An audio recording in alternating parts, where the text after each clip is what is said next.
Sino mang lalaki ay tiyak na matutuwa kung sa paggising niya sa umaga ay may magandang babae na dahan-daang sinusubukang gisingin siya.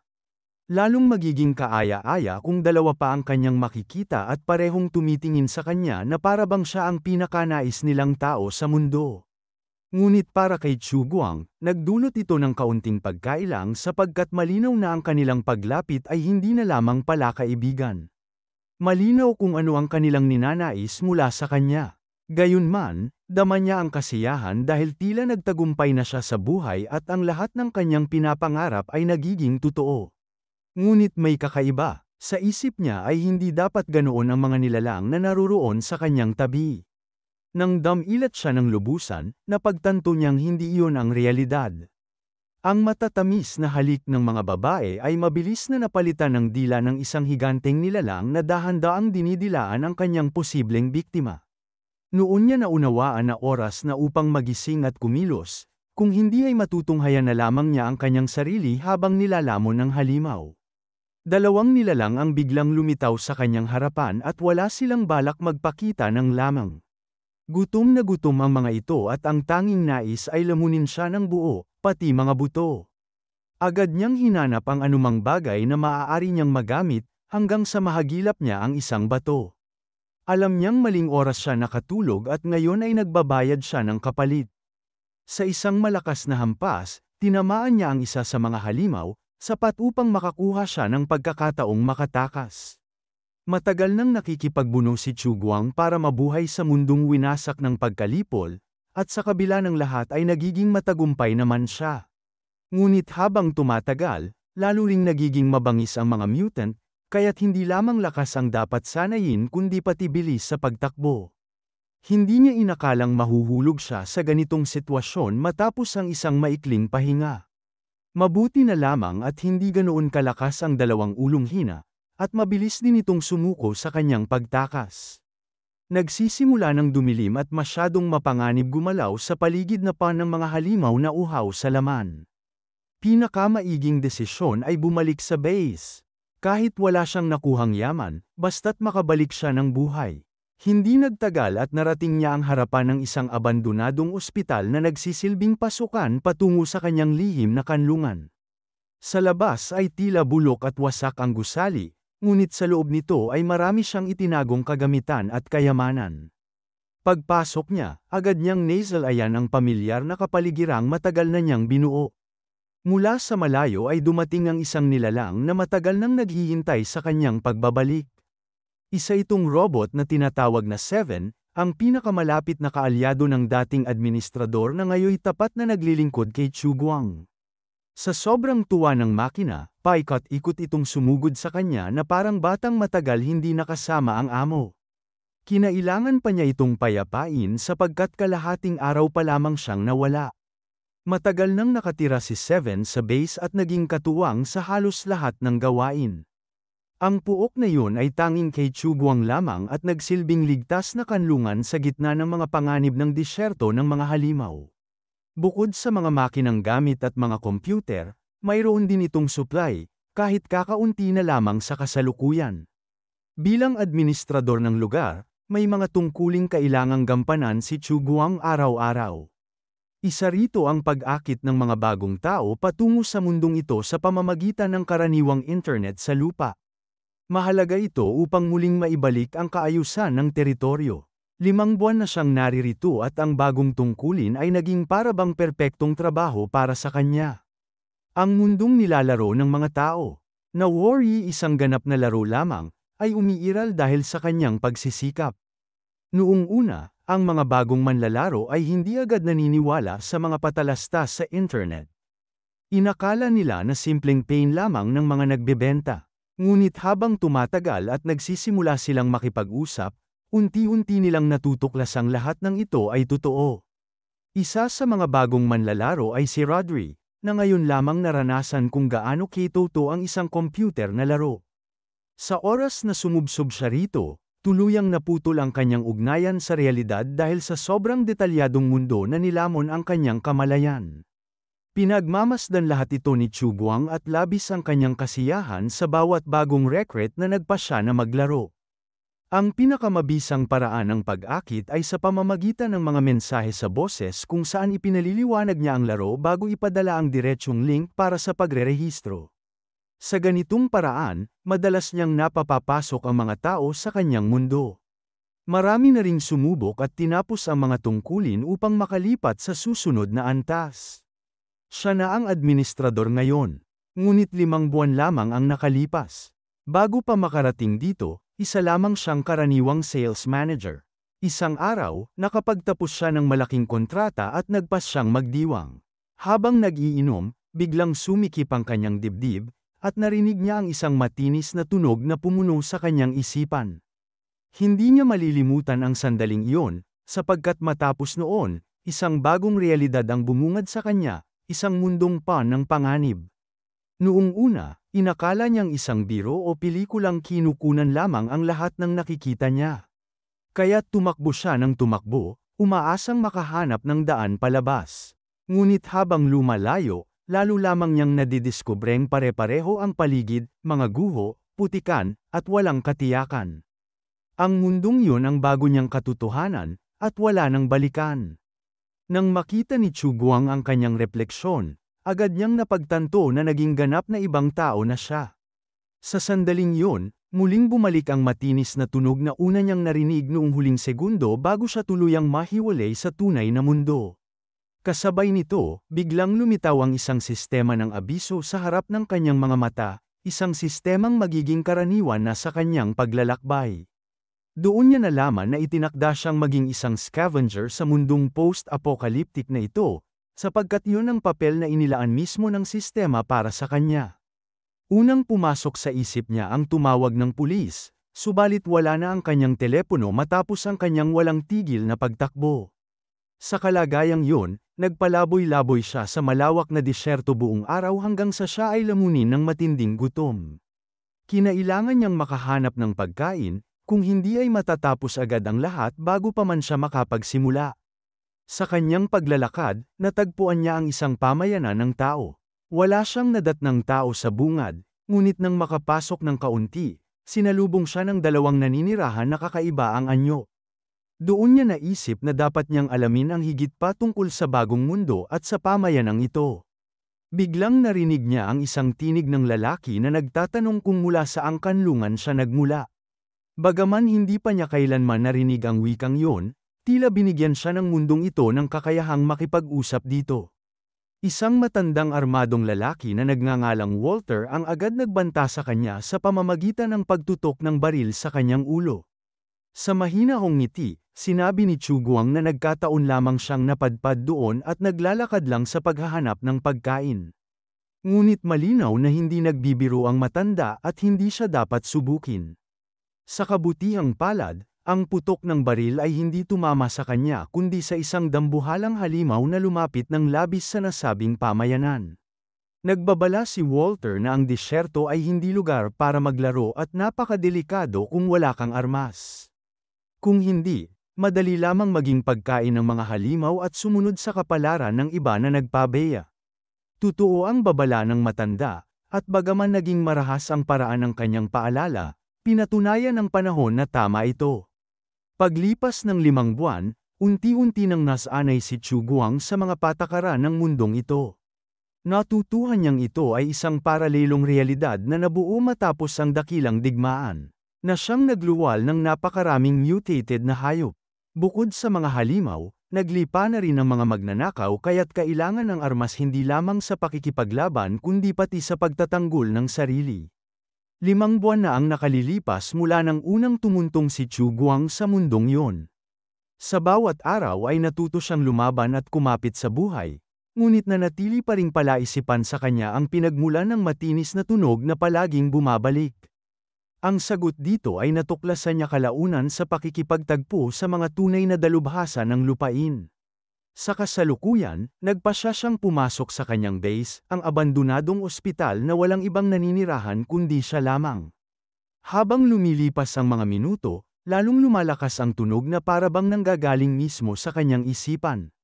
Nang makinig siyang mabuti, natukoy niyang nagmumula ito sa mismong lugar na kinaroroonan niya.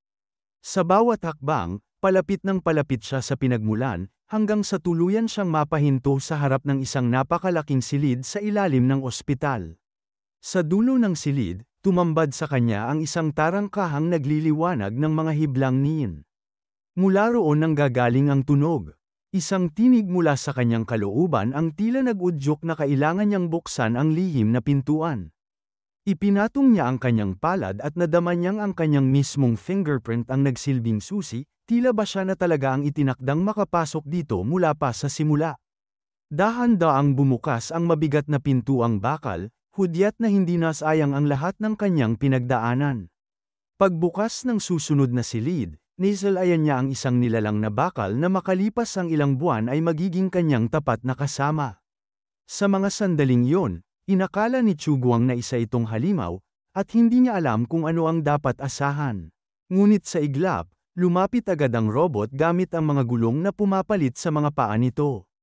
Ipinakilala ng makina ang sarili bilang maliit na katulong na matagal nang naghihintay sa kanyang pagdating. Doon din niya ipinaalam na si Chuguang na ang bagong administrador ng laro at siya ngayon ay may buong kapangyarihan sa lugar. Nang muling lumitaw ang sistema sa kanyang harapan, nakita niya na mula sa pagiging scavenger ay itinaas na ang kanyang antas bilang administrador. Ipinaliwanag ng robot na kailangan niyang tapusin ang mga gawain at, kasama ng mga manlalarong kanyang tinatawag, ay makakatanggap siya ng gantimpala sa bawat misyon. Higit sa lahat, mula sa kanlungang ito ay maaari siyang direktang makipag-ugnayan sa mundo ng tao. Isa ito sa pinakamagandang balitang hatid ng kanyang bagong kasama.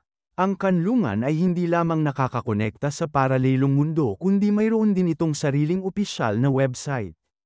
Ang lahat ng bagong manlalaro na magrerehistro ay mabibigyan ng numero at agad na maisasama sa talaan ng mga residente ng kanlungan. Bilang administrador, may kapangyarihan si Chuguang na magpasya kung sino ang dapat payagan na pumasok sa laro at kung sino ang hindi dapat bigyan ng pagkakataong tapusin ang mga misyon. Salamat sa kakayahan ng sistema, na ipapadala mismo sa mga tahanan ng mga manlalaro ang kanilang kagamitang Panblaro.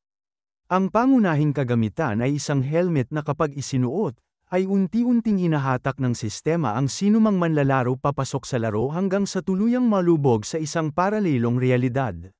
Kinakailangan lamang ng kaunting pasensya, sapagkat bago makagalaw, kailangang malampasan muna ng mga manlalaro ang bigat at kapal ng tubig na tila humahadlang sa kanilang galaw, na para bang kailangang pigilan ang hininga sa ilang sandali. Ngunit sa oras na may suot ang helmet, madali nang makipag-ugnayan sa copy ang nasa taguan at mabilis na makaahon sa ibabaw. Napakahalaga ng bagong mundong ito para kay Chuguang, sapagkat dito niya natuklasan ang butas na magbibigay sa kanya ng daan upang makabalik sa tunay na mundo. Mula noon ay tinawag niya ang robot na kasama niya bilang 7th, hango sa numero ng serye nito. Lubhang natuwa ang robot na katulong sapagkat unang beses itong nabigyan ng tunay na pangalan. Para bang isang bata, paikot-ikot itong sumayaw sa paligid ni Chuguang, masaya na tinuturing siya ng tagapangasiwa na tila isang tao. Gayunman, tungkulin pa rin itong kumuha ng pagkain para sa kanyang bagong amo. Kahit may kakulangan sa talino, kahanga-hanga naman ang kakayahan ni Seven na magsama at mang-alap ng mga manlalaro. Samantala, sa tunay na mundo, nagsimula ng lumalim ang gabi sa ibabaw ng lupa. Sa isang dormitoryo ng kalalakihan, nanatiling gising ang isang estudyante. Hindi siya makapaniwala na ang larong inalok ng isang misteryosong administrador ay totoong umiiral. Hindi lamang isang laro ang ipinangako kundi ganap na paglubog sa isang kapaligirang may pinakamataas na antas ng detalye.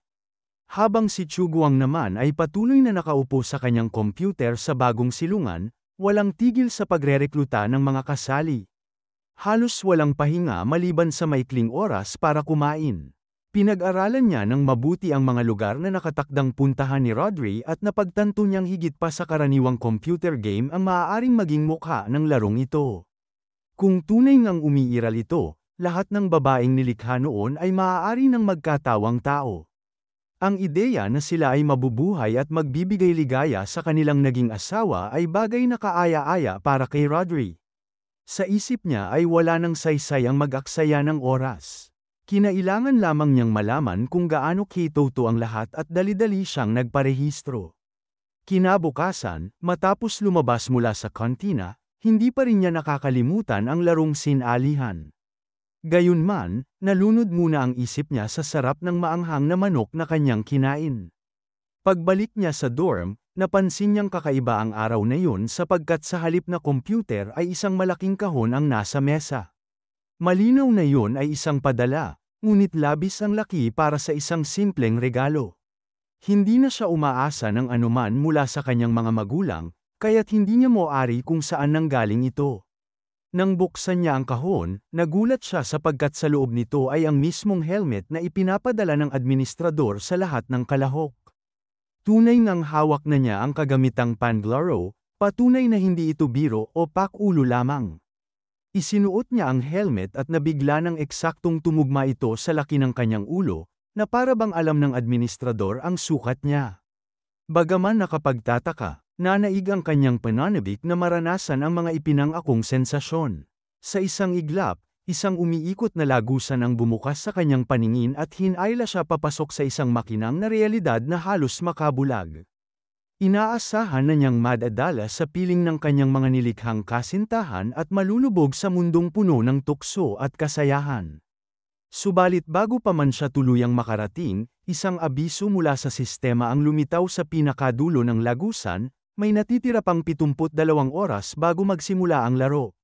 Biglang naglaho ang kanyang mga pangarap na agad na makapiling ang mga babaeng iyon at napilitan siyang maghintay ng 3 araw. Alam niyang wala ring saysay ang mag-ingay sa buong dorm dahil mahimbing nang natutulog ang karamihan at matagal nang inis sa kanya. Sa kabilang banda, masaya si Chu Guang sa kinalabasan ng lahat. Nanatili siyang nakaharap sa computer, abala sa pag-monitor ng chat kung saan matagal nang pinag-uusapan ang bagong laro.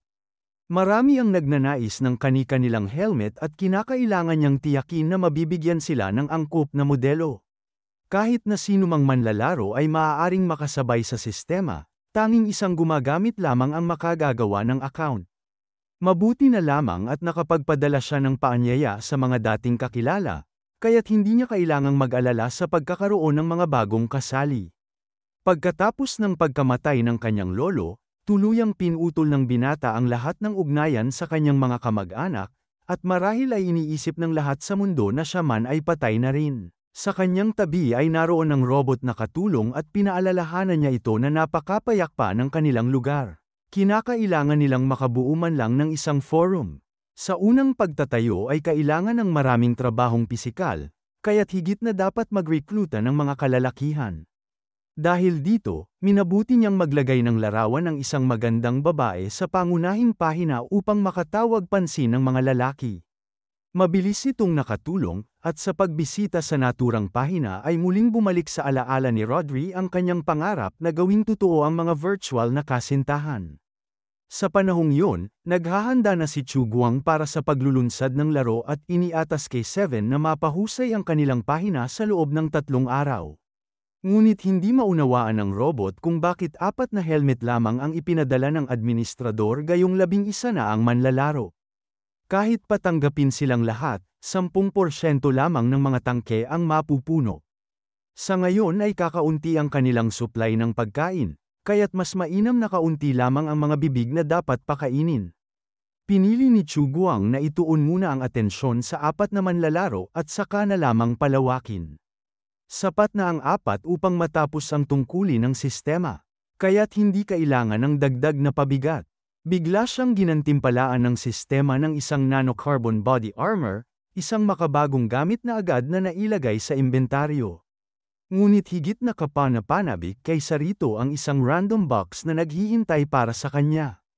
Ang mga kaong ito, depende sa antas, ay naglalaman ng gamot at sandata na magagamit laban sa mga mutant. Kinailangan niyang pag-isipan kung gugugol siya ng 5 puntos para sa karaniwang kahon o mag-iipon ng 100 upang makakuha ng mas mahusay na sandata. Wala na siyang panahon para magtagal sa pagdedesisyon sapagkat isang bagong misyon ang lumitaw sa kanyang talaan.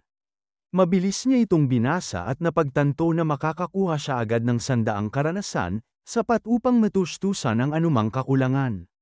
Napagpasyahan niyang gamitin ang gantimpala ng misyon upang buksan kaagad ang kahon ng sandata. Kaagad na isinagawa ng robot ang utos at isang kahon ang unti-unting bumukas sa kanyang harapan.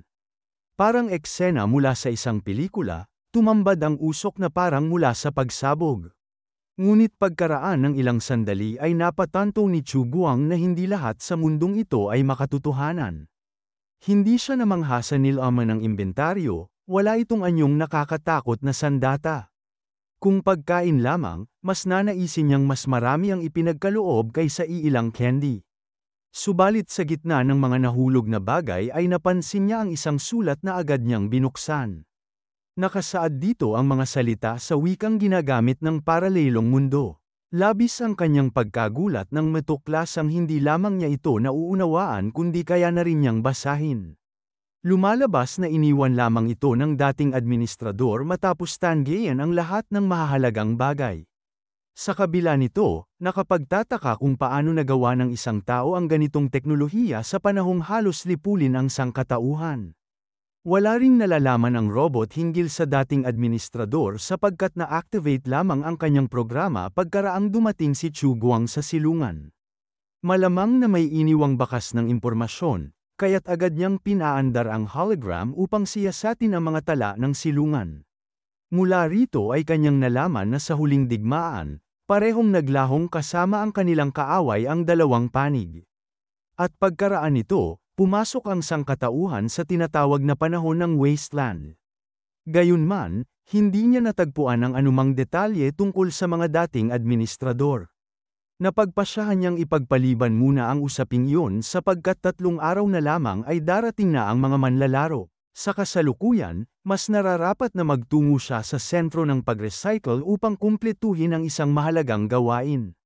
Bago umalis, iniwan niyang si Seven ang mamahala. Hindi nagtagal, nagtungo si Chu Guang patungo sa kampo ng mga nakaligtas upang kumuha ng mga supply na maaaring naiwan doon.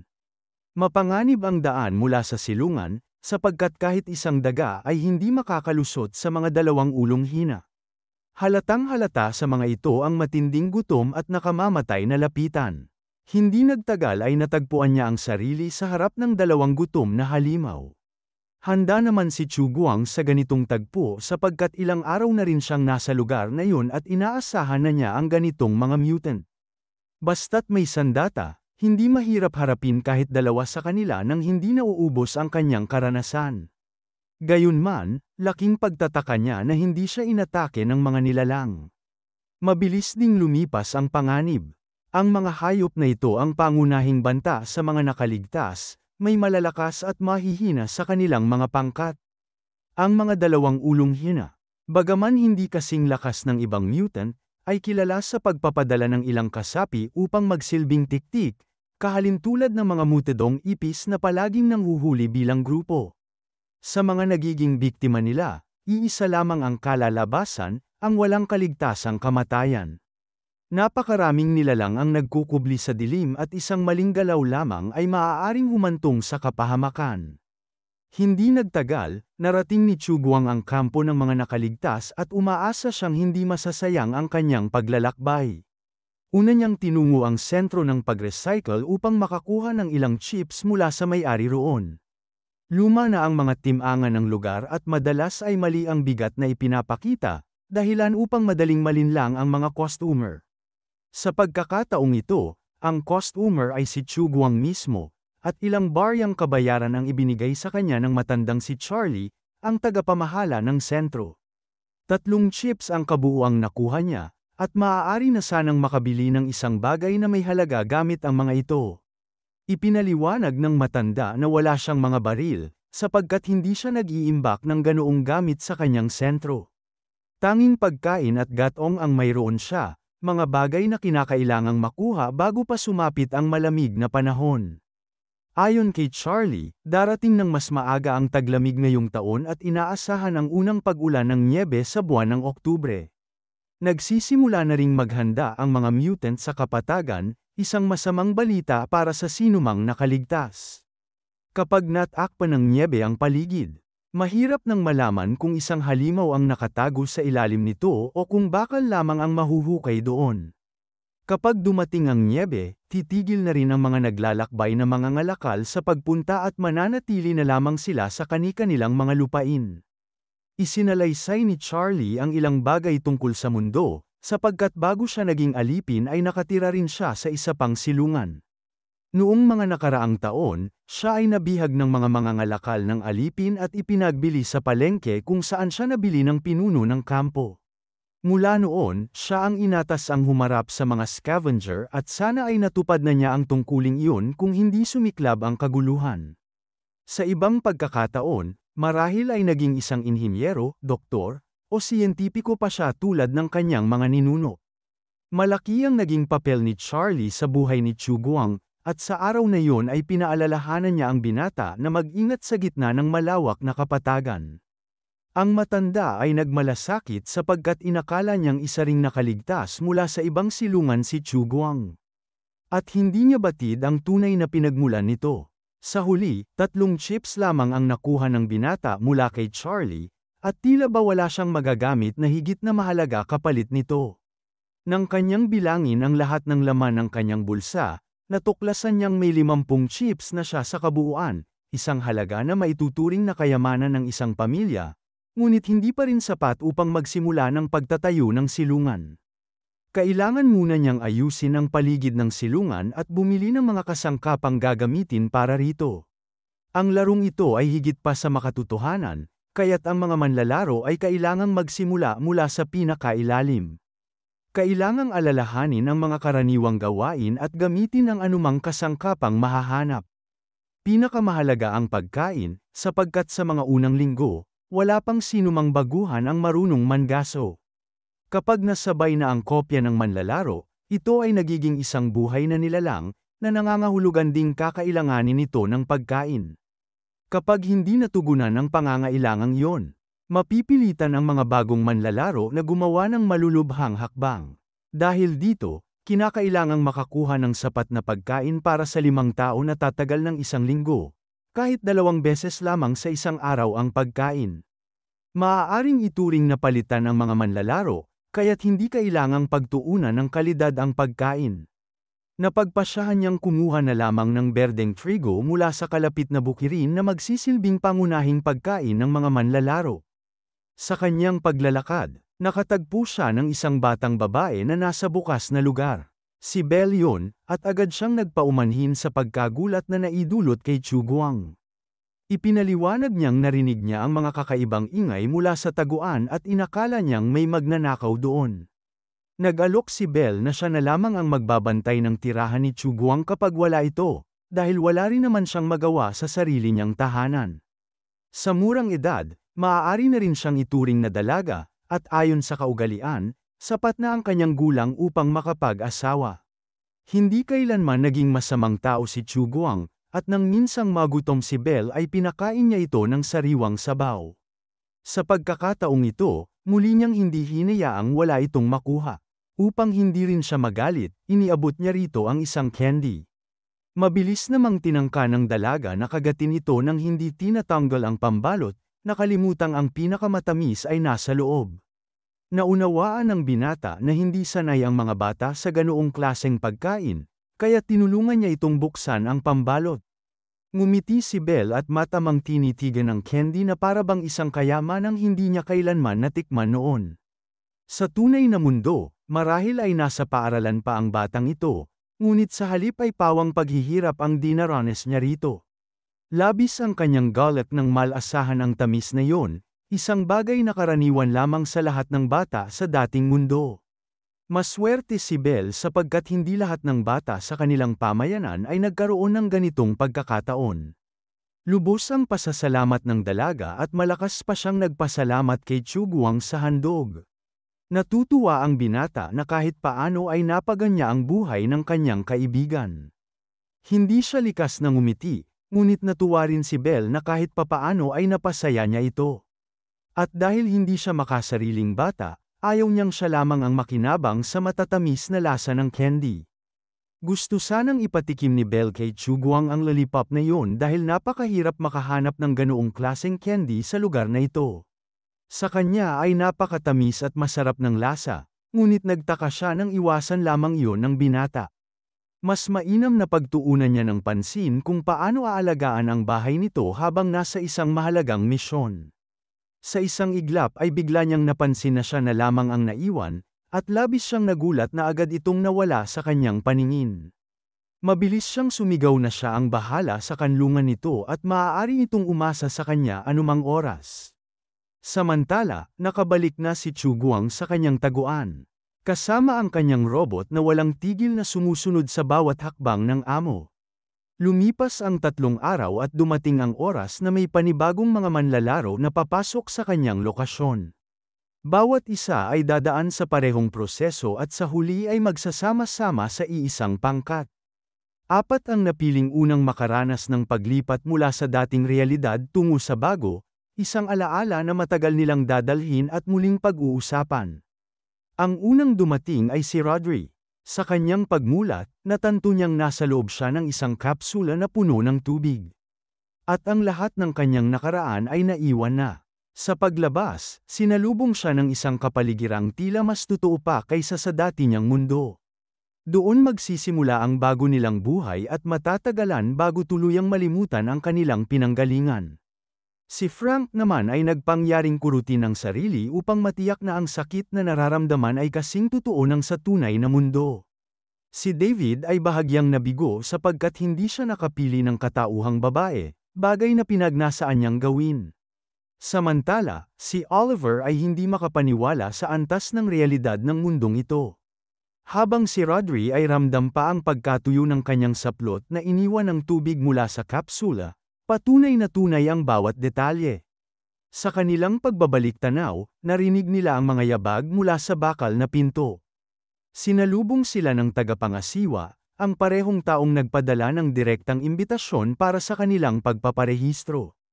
Ipinaalam nito na kakailanganin ang kanilang tulong upang muling maibalik ang dating anyo ng kanilang tinubuang lupa. Tiyak si Chu Guang na sila ang perpektong unang mga manlalaro na kalaunan ay hihinto na sa pagiging baguhan. Naghanda rin ang Iron Assistant upang ipaliwanag ang lahat ng kinakailangang impormasyon tungkol sa kanilang kinalalagyan. Nagtagal ang kanilang pagkabigla sa mga unang minuto ng karanasan, ngunit ito pa lamang ang simula ng pagkilala sa laro. Iniulat ng sistema ang pagpasok ng 4 na bagong manlalaro na lahat ay natakot sa kanilang nasaksihan. Ngunit sa piling ni Chu Guang, madaling malalampasan ang takot na minsan ding damapo sa kanya noong una siyang narito. Kinailangan lamang niyang masanay sa walang tigil na tanong ng mga bagong dating. Muling binalaan ang lahat na maaari silang bumalik sa kani-kanilang kapsula kung nanaisin nilang iwan ang lugar. Gayunman, walang umalis at lahat ay sumunod sa tagapangasiwa patungo sa kanilang unang misyon. Ipinamahagi ni Chu Guang ang tig-isang manual na naglalaman ng detalyadong paglalarawan ng lokasyon na dapat nilang pag-aralan bago simulan ang gawain. Mahigit 200 taon na ang nakalipas mula sa pagtatapos ng dakilang digmaan. At ang 4 na ito ay mas mapalad kaysa sa 12 bilyon na nasawi. Ngayon ay kinakailangan nilang yakapin ang bagong realidad at tupdin ang panatang ipinangako sa ilalim ng watawat ng samahan ng sangkatauhan. Subalit dapat muna silang magsimula sa payak na tungkulin. Ang unang misyon ay ang pag-ipon ng panggatong gamit lamang ang karaniwang palakol. Papalapit ang taglamig, kaya mahalagang mag-imbak ng sapat na kahoy upang makaligtas. Buong puso silang sumang-ayon kay Chu Guang at handang muling itayo ang nawasak na lupain. Gayunpaman, nararapat tandaan ang panganib ng mga halimaw na dapat iwasan sa halip na labanan. Agad silang nagtungo sa gubat upang magsimula. Inatasan ni Chu Guang ang robot na magmasid mula sa bintana ng 3 palapag ng ospital upang makita ang galaw ng mga manlalaro. Seryoso ang 4 sa kanilang gawain, at nagsipagbagsakan ang mga punong kahoy isa-isa. Kailangan lamang mag-ingat na huwag masaktan at agad na matapos ang laro dahil sa pagkakatamaan ng bumabagsak na puno. Mabilis nilang natukoy na si Frank ang pinakamatipuno sa lahat. Samantalang si Oliver ay nangangailangan pa ng disiplina sa pag-ehersisyo. Para kay Rodri, nananatiling pinakamalakas na inspirasyon ang mga babaeng umaasa siyang muling buhayin sa mundong ito. May kani-kanya silang katangian at kakayahan, kaya't malinaw ang pagkakaiba ng bawat isa. Kung sila'y nilikha lamang ng artipisyal, malamang ay nagdagdag na rin si Chu Guang ng mga manlalarong babae. Para kay David, ang pinakamahalaga ay ang kalayaan sa pag-unlad ng kanilang mga karakter, sapagkat dito niya nakikita ang tunay na layunin ng paglalaro.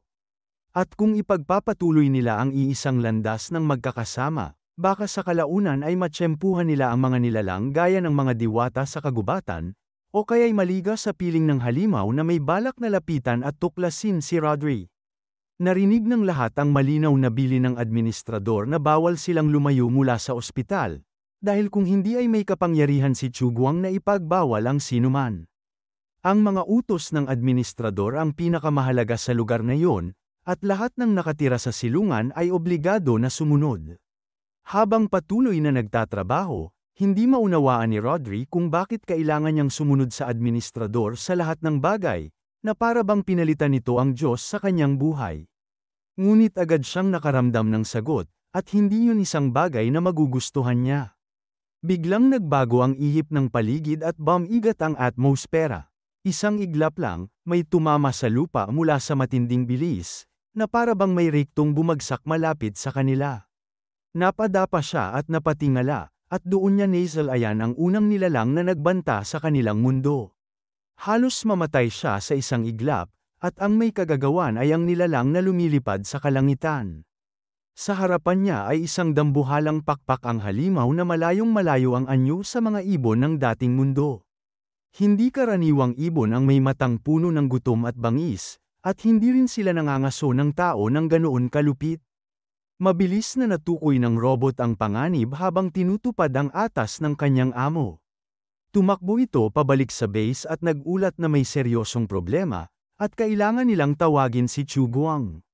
Nang mabasa ni Chu Guang ang sistema ng abiso, napagtanto niyang siya mismo ang nagkulang. Nakasulat sa maliit na bahagi ng manual na mayroong aktibong extractor ng material na maaaring gamitin, kahit palaban sa mga halimaw, kung gagamitin ng tama. Ngunit hindi yun ang oras para pag-aralan ang kagamitan, sapagkat mas mahalaga ang agarang suliranin. Isang dambuhalang ibon ang umatake sa mga manlalaro sa hilagang bahagi ng ospital. Noon lang naalala ni Chu Guang na walang karanasan ang mga ito. At magiging madaling biktima lamang sila.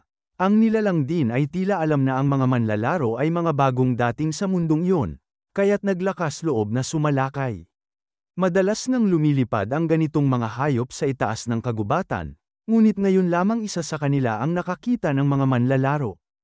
Ang anyo ng ibon ay tulad ng isang napakalaking uwak, ngunit mula sa mga mata nito ay halatang matagal na itong dumaan sa mutasayon. Kung noon pa lamang ay binigyan siya ng babala ni Chu Guang. Hinding-hindi sana pumayag si Rodri na magpatala sa larong ito. Ngunit wala ng oras para magreklamo, ang kailangan ay humanap ng paraan upang mapuksa ang halimaw.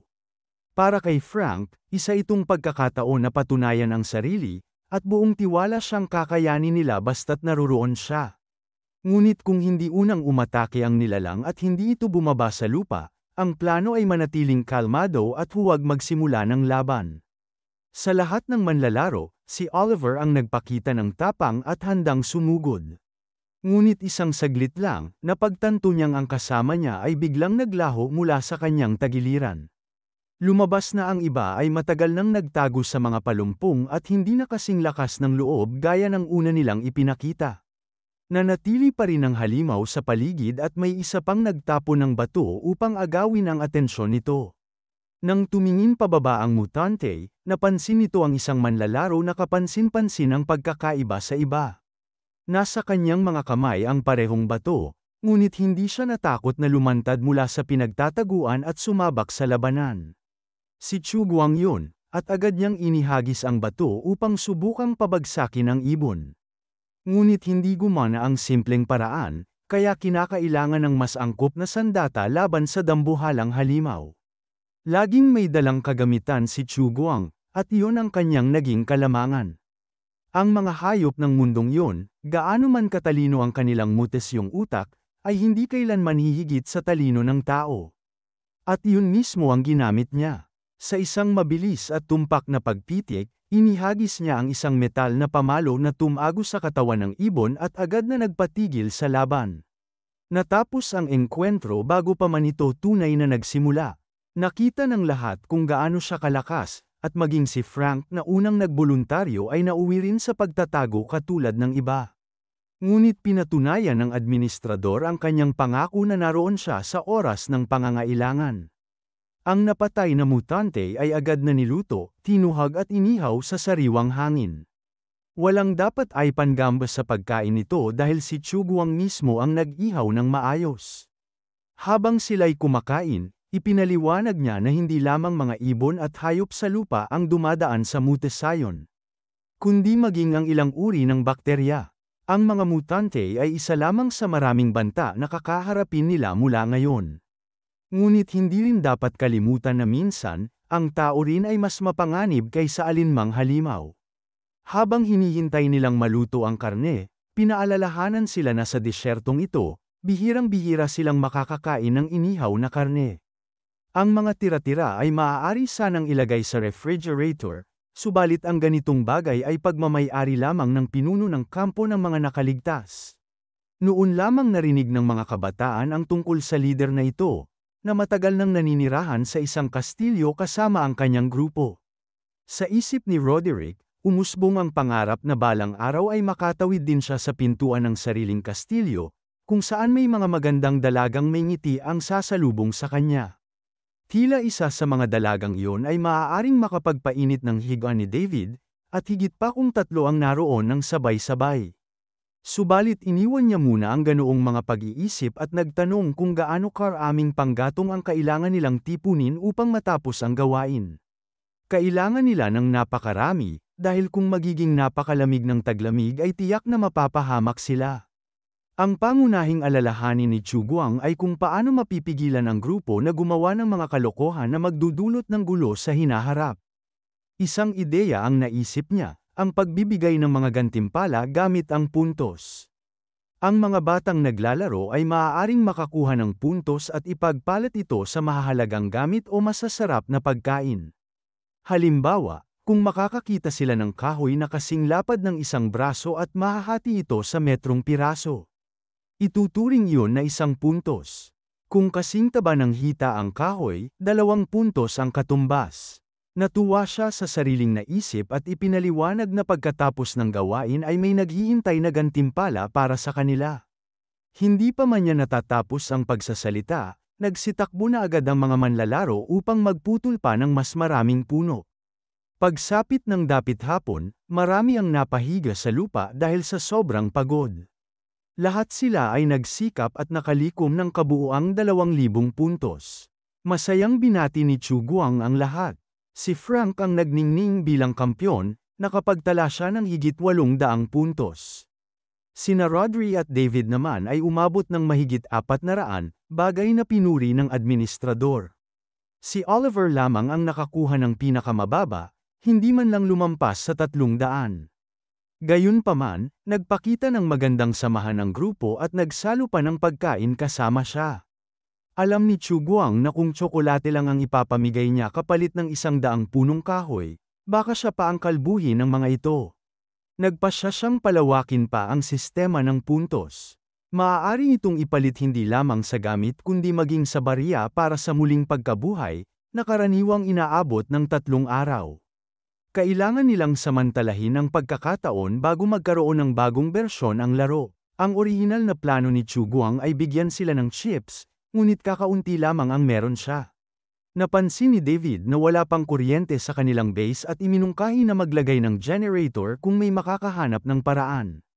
Nangako si Chuguang na bibigyan ng espesyal na gantimpala ang sinumang makakalutas nito. Inisip naman ni Rodri na mas madali kung maghahaba na lamang ng cable mula sa kalapit na estasyon, ngunit wala silang ganoong kahabang kawad kaya't imposible yun. Gabi na rin kaya ipinagpaliban na nila ito sa susunod na araw. Habang hindi pa lubusang dumidilim, batid nilang paparating na ang bagong araw sa tunay na mundo na hindi nila masasaksihan. Kinailangan nilang masanay sa bagong realidad, at determinado si Chuguang na gawing mas madali ang kanilang pagkatuto. Iniulat ng robot na na-update na ang pisikal na kondisyon ng mga clone, at nakikita ito mismo ng administrador. Tuwing maglalag out ang isang manlalaro, automatikong sinusuri ng kapsula ang katawan ng kanyang clone. Agad tinukoy ng sistema na ang DNA ni Frank ay may lakas na higit sa iba. Ang pag-usbong ng mga gen ay nakadepende sa tibay ng likas na kakayahan ng kanilang dugo. Sa kasalukuyan, ang 4 na aktibong gen ay halos hindi pa umuusad, at nagbabala na ang robot tungkol dito. Sa ngayon, kaya lamang nilang palakasin ang instinct ng kaligtasan at sanayin ang katawan sa pamamagitan ng pisikal na ehersisyo. Sa ganitong paraan, madaling tataas ang kanilang antas at ang kanilang likas na talento ay magiging kalamangan. Ngunit sa hinaharap, kailangan nilang matutong magsanay sa piling bahagi lamang na dapat paunlarin. Samantala, sa tunay na mundo ay sumikat na ang araw. Iba ang naging simula ng umaga para kay Oliver.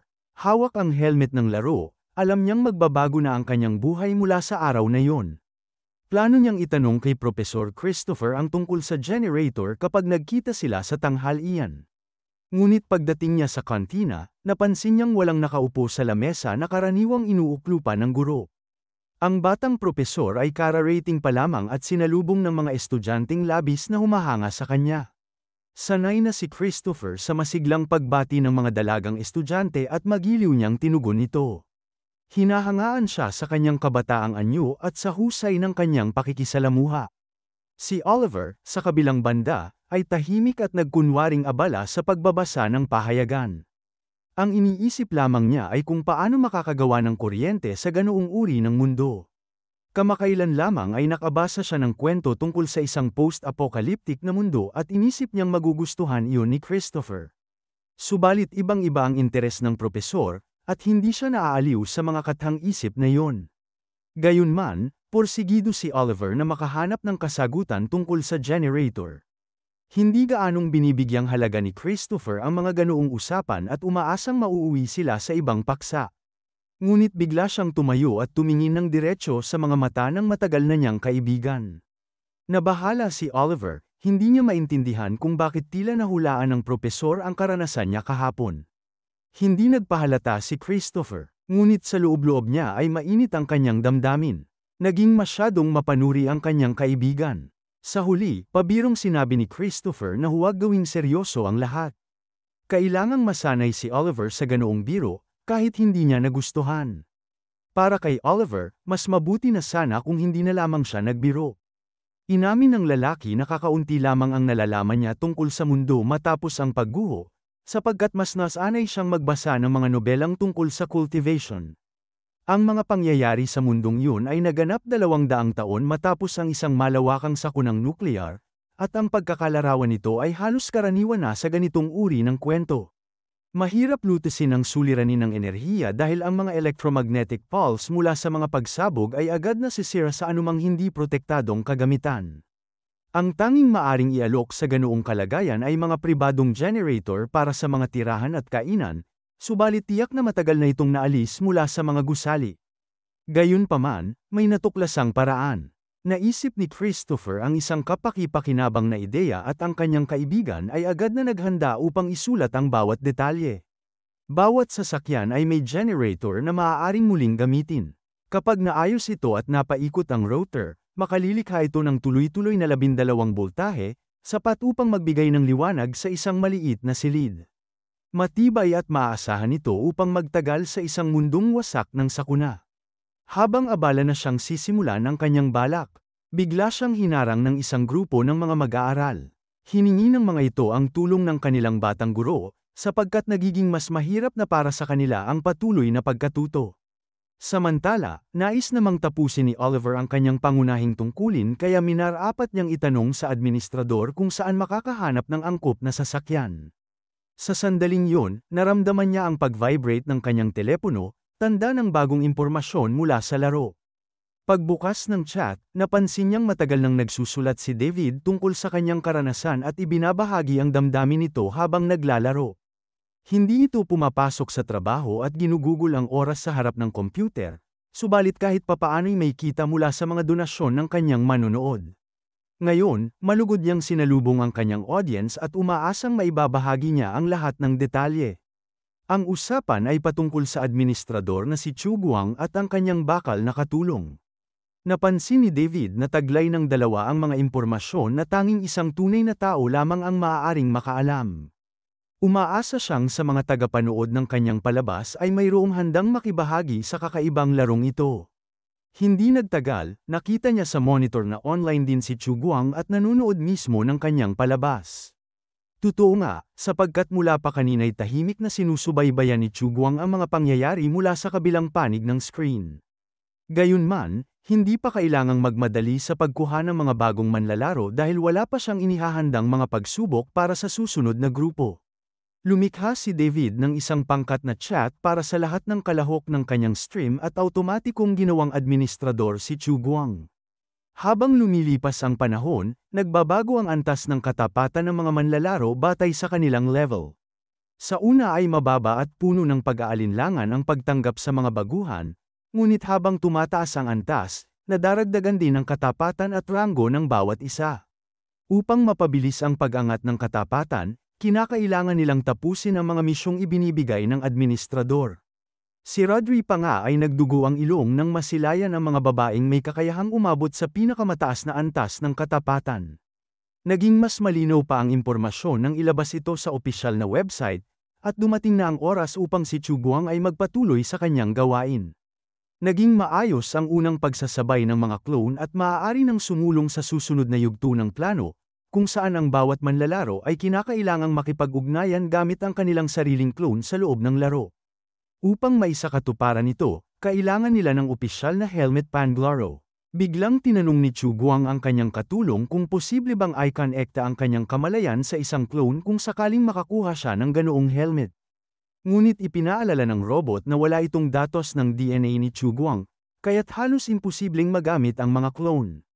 Gayunpaman, hindi niya dapat ikalungkot yun, dahil maaaring may ibang paraan upang maresolba ang sitwasyon. Taglay ni Chu Guang ang mga katangian na higit na mataas kaysa sinuman sa mga clone, at posibleng magamit ang kalamangan na ito. Nakapagtataka lamang kung bakit wala ang kanyang DNA sa talaan. Maaaring hindi siya isinama ng unang administrador sa orihinal na plano. Sa sandaling yun, nagpadala muli ng abiso ang sistema at naghatid ng bagong gantimpala. Mayroon na siyang sapat na puntos upang buksan ang isang mid-level box at agad niyang sinubukan ito.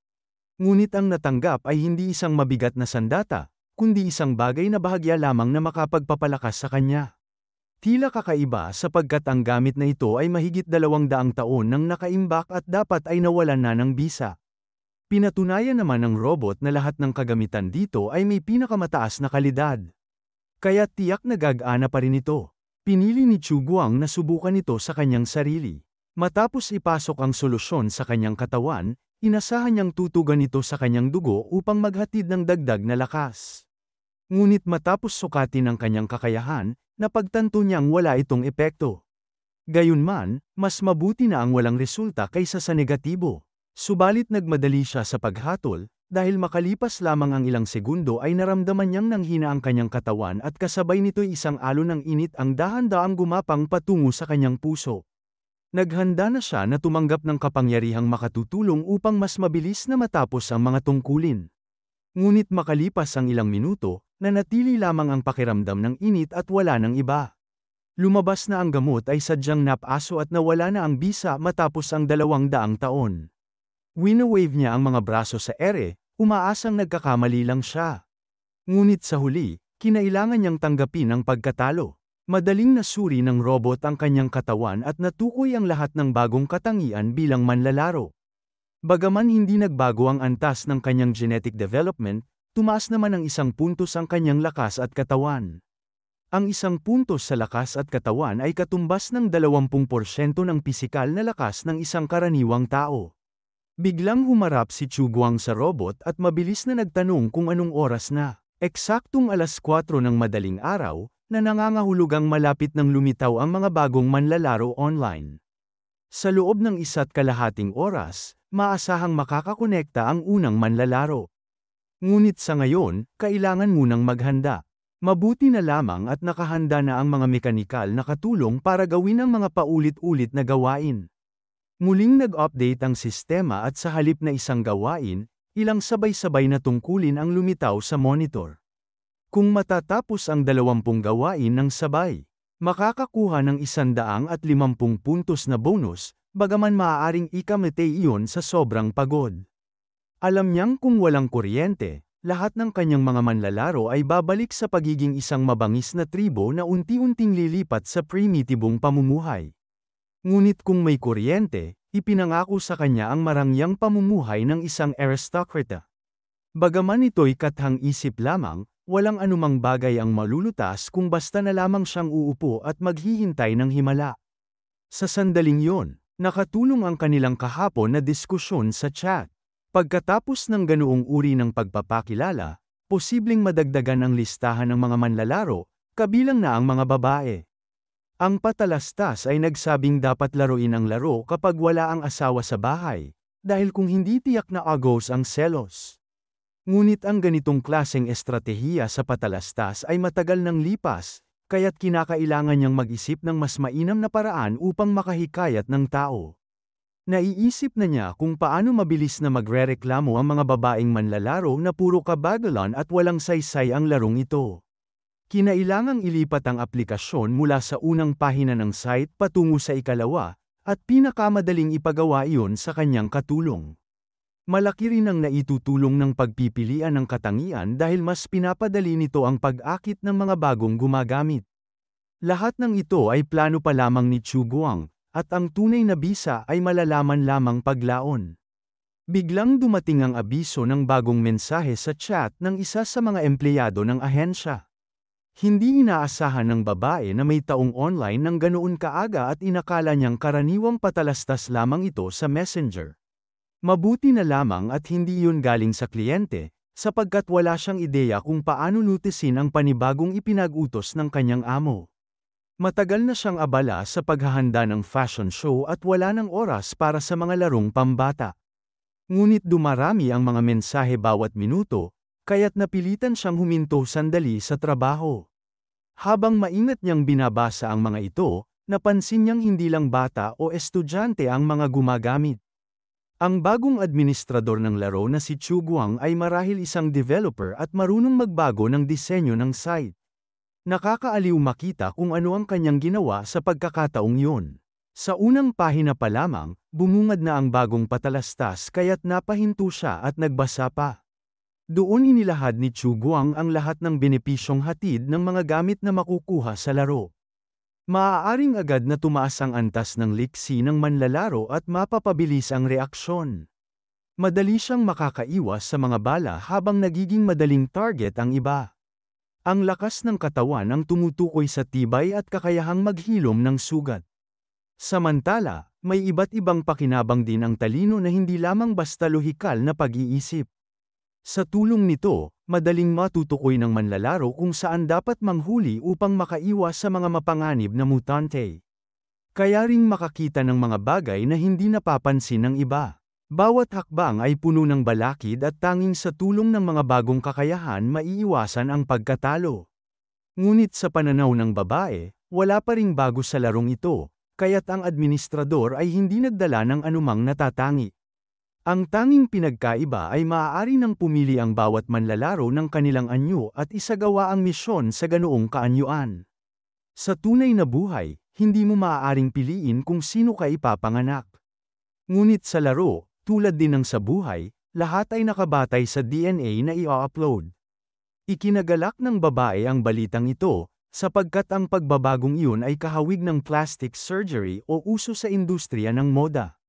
Muli siyang nabuhayan ng inspirasyon at tumayo mula sa upuan habang patuloy na nagbabasa. Hindi lamang siya naaliw, kundi nakita rin niya ang oportunidad na makatulong sa kanyang trabaho. Ito mismo ang inspirasyong matagal nang hinihintay ng kanyang amo. Handa na siyang i-order ang laro para sa sarili, umaasang babalik ang apoy ng inspirasyon tulad ng kanyang kabataan. Hindi niya alam kung saan haantong ang kanyang paghahanap, ni kung ano ang magiging wakas ng larong ito ng tunay na buhay. Matagumpay ang kanyang rehistrasyon at ang natitira na lamang ay hintayin ang paglunsad mula sa administrador. Si Chu Guang naman ay handang tanggapin ang mga bagong manlalaro at sa pagkakataong ito, mas aktibo ang pagpaparehistro kaysa dati. Tulad ng kanyang iniisip, kasing halaga ng laro ang promosyon, at bawat mabuting produkto ay nangangailangan ng wastong patalastas. Kaunti na lamang ang natitirang oras at oras na upang ituon ang pansin sa mahahalagang bagay. Nakapag-login na ang mga manlalaro kaya't ipinagpaliban na ni Chuguang ang lahat ng ibang alalahanin para sa susunod na araw. Naroon na naman si Rodri na muling nauunang lamusong sa paralelong realidad sa pamamagitan ng pamilyar na portal sa ilalim ng tubig. Kasunod niya, dumating din ang lahat ng manlalaro sa base kung saan mainit silang sinalubong ng robot. Ang pagbibigay ng mga bagong kakayahan ay hindi ikinatuwa ng ilan, lalo na ni David na hindi maunawaan kung bakit liksi ang napunta sa kanya. Ngunit hindi kakayahan ang iniisip ng isa pang manlalaro kundi kung saan matatagpuan ang palikuran. Hindi na napigilan ni Rodri at mariing hiniling sa robot na ipakita agad ang daan. Ang problema, wala ngang inilang palikuran sa base at hindi naman niya magawa yun sa harap ng mga manlalaro at mismong administrador.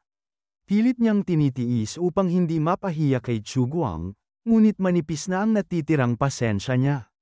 Dumating si Chuguang at kaagad na nag-utos na pumila ang lahat.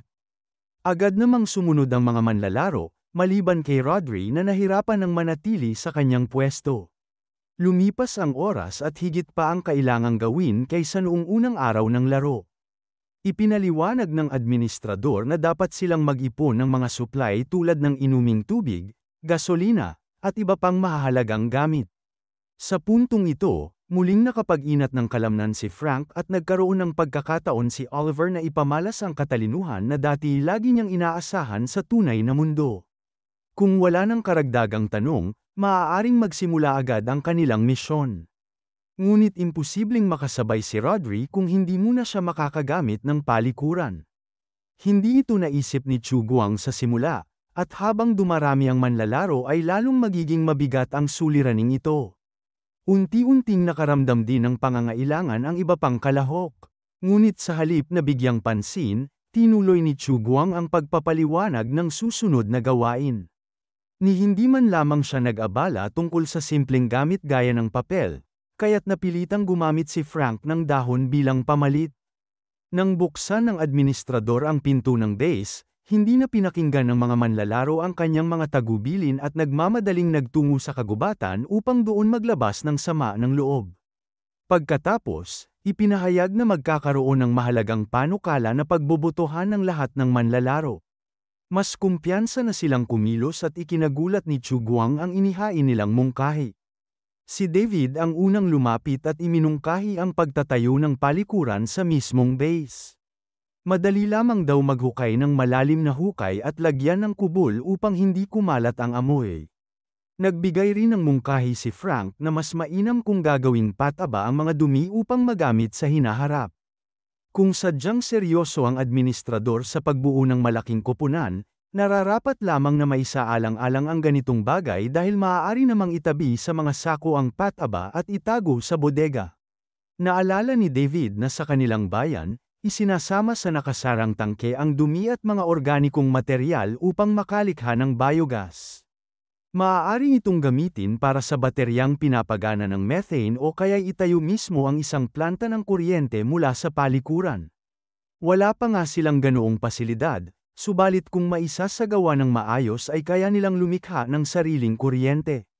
Magandang ideya ito at napatunayang kapaki-pakinabang ang mga bagong manlalaro. Ngunit kailangan nila ng maraming sisidlan at pampatibay upang maimbak ang gas. Mabuti na lamang at puno ng plastik ang paligid, mula sa bote hanggang sa mga sako ng basura. Ang kailangan lamang ay hanapin ang mga ito dahil tiyak na maraming mapapakinabangang materyales sa lugar. Agad na idinagdag ni Chuguang sa kanilang misyon ang paghahanap ng mga bote at plastik na bag. Tunay ngang makatotohanan ang larong ito dahil lumilitaw ang mga bagong gawain batay sa kasalukuyang suliranin. Bago magsimula, nagtanong pa si Oliver tungkol sa generator. Matagal na niyang iniisip kung paano makalilikha ng enerhiya at kung makakakita sila ng inabandonang sasakyan. Maaari nilang tanggalin ang generator nito at gamitin. Agad na naunawaan ni Chuguang na hindi basta-basta ang talino ng binata at sinang-ayunan niya ang mungkahi, subalit may isang mahalagang kondisyon. Marami ang naglipa ng mga mutante sa disyerto at napakapanganib lumabas ng nag-iisa, kaya kinakailangan pang pumili ng isa pang sasama kay Oliver. Ngunit nangingibabaw pa rin ang takot sa mga baguhan at wala ni isa man ang nang-ahas na humakbang. Hanggang dito na lang muna mga bossing. Kung gusto mong subaybayan ang kwentong ito, mag-like, comment, at subscribe at i-hit mo na rin ang notification bell para ikaw ang unang makapanood pag may bago tayong upload. Kita-kits sa susunod mga boss.